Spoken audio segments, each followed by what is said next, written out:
If your CMO or your head of marketing doesn't know the answer to this one simple question, then you need to fire them today. And it's not your cost per lead, it's not your cost per booked call, it's not your CPA, it's something that's entirely different that really most companies do not keep track of. I've consulted with hundreds of companies over the last couple of years that are in the multiple seven-figure range.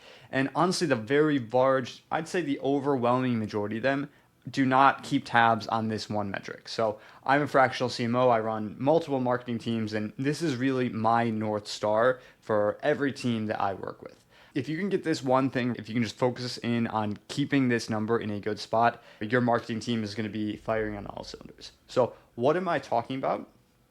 I'm talking about the number of marketing qualified leads you're bringing in on a daily basis, not the number of leads you're driving. Anyone can ramp up a campaign and bring in tons of leads, but that doesn't necessarily mean they're good. It doesn't mean that they are qualified and actually have a chance at closing. We want to be getting the maximum number of leads, but also people who are actually qualified, people who our sales teams can actually have a decent chance at closing, collecting money from. So marketing qualified leads, in my opinion, that's my North Star for teams that I manage, and that is what I like to focus on. So in today's video, I want to break this down and walk you through what this process looks like. So let me go ahead, share my screen here. Okay, when we look at a marketing team, we look at what are we trying to do here. I know I've harped on this a couple times before, but there's three main things that I'm looking to optimize for. So number one is lead volume. Number two is lead quality. And number three is profitability. So looking at these three, we need to get lead volume to a place where our salespeople are able to take enough calls to hit their numbers. If we have 4 closers and each of them are taking 1 call per day, it doesn't really matter how good that call is. Chances are they're going to quit, they're going to leave. And also, in addition to that, looking at the company as a whole, you're probably just not going to be making that much money as a company unless you're really small scale. And in that case, you shouldn't have 4 closers in the first place. So we need that volume to be in a good place. But in addition to that, we also need the quality to be in a good place. You know, if we're selling to dentists and every lead coming through the funnel is a real estate agent, it doesn't matter how much money they have, doesn't matter how bought in on your services they are, for whatever reason, it's probably not going to happen. The deal is not going to go through if you're selling SEO to real estate agents and you've got dentists coming in looking for Facebook ads. It's just not going to work. So that's the second part. Quality, does it fit like who we're trying to talk to? And lastly, profitability. Are we able to do this in a way that's actually profitable, actually makes money for the company? It doesn't matter how many leads you're bringing in and how good those leads are if you are losing tons of money. So marketing qualified leads, it fits somewhere in the mix of those three, or more so in the mix of the first two, and then profitability is more of a byproduct of it, I'd say. We don't want to just have a ton of leads, and we don't want to just have one lead that's a perfect fit. We need a mix of having the right amount of volume while doing it in a way that has the right quality, the right types of people we're looking for, the right level of buy-in. There's a lot of aspects to lead quality, I'd say, but we want to drive as many marketing qualified leads as possible. That's my North Star that I have when I'm managing a team. So how do we determine this? So there's 2 layers to it, in my opinion. There's a marketing layer and there's also a sales layer, because end of the day, people can be liars. People lie in applications. You'll see people write down one thing in an app and then you'll get on the sales call, it's something completely different. So what my typical funnel looks like this. So I'll be sending, obviously you've got your ads first, that's where people or result come from. So Facebook ad to VSL, I typically run all my traffic directly to the video sales letter page. And then after that, I'm sending it to an application. So the application is where we're able to make the determination on whether or not someone is a marketing qualified lead.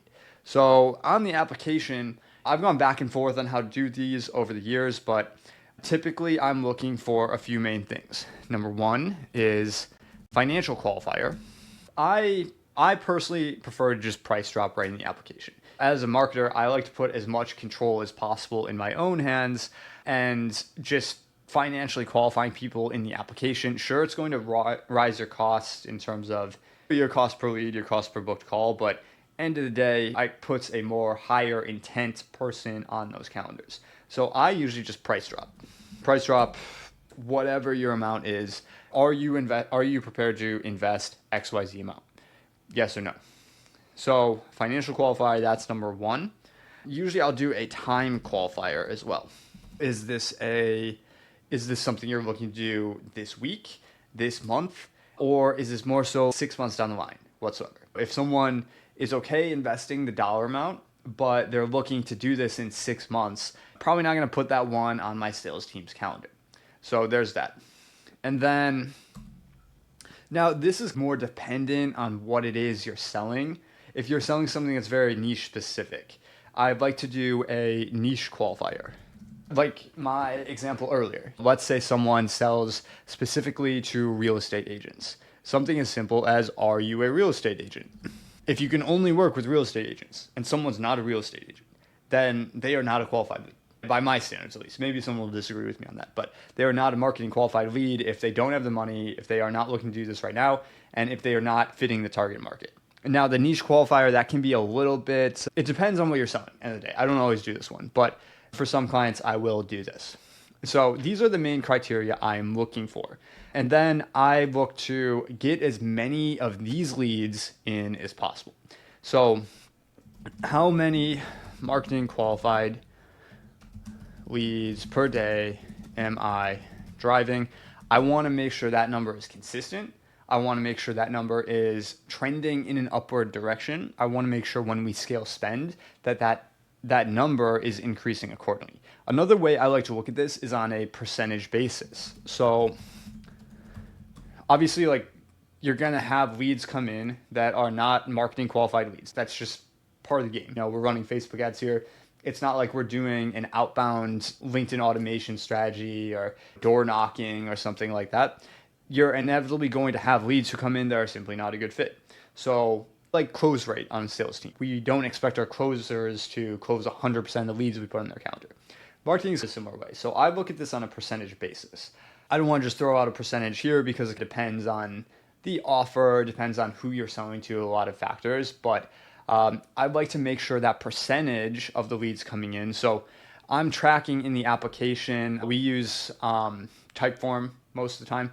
So in my Typeform, like, you'll have leads who are qualified and you'll have leads who are disqualified. And then you have the total number of leads who are coming in. So out of those total number of leads, how many of them are considered qualified leads? What percentage is that number? So I like to keep tabs on this number, the percentage of qualified leads every single day. So that's how I look at it. How many, the total gross number in this case, and then also what is the percentage on it? How many of them are qualified versus unqualified?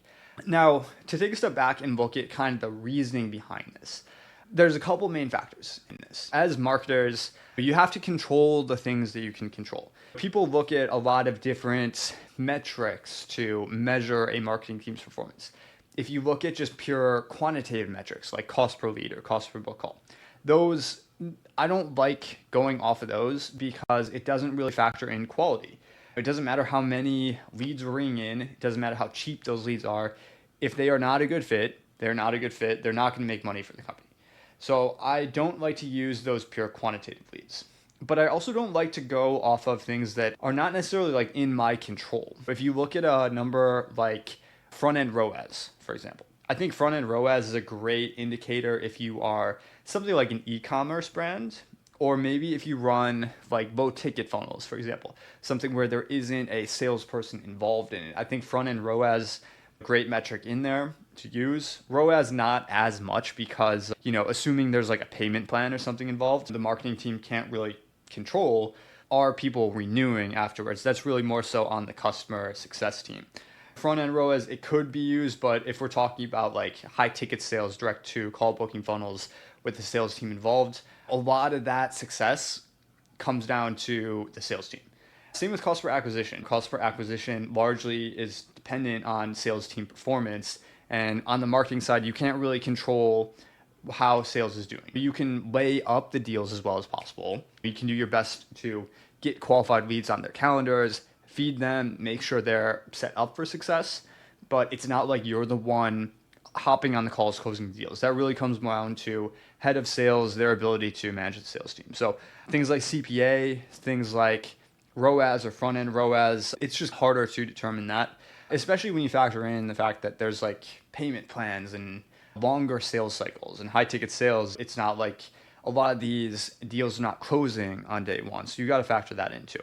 But in my opinion, the number of marketing qualified leads you're driving on a daily basis, and also the percentage of leads who are qualified, that's really 100% in your control as a marketer. That comes down to you, your skills, your ability to write good ads, write good VSLs, make good funnels. Like that all comes down to you. That's completely in your control.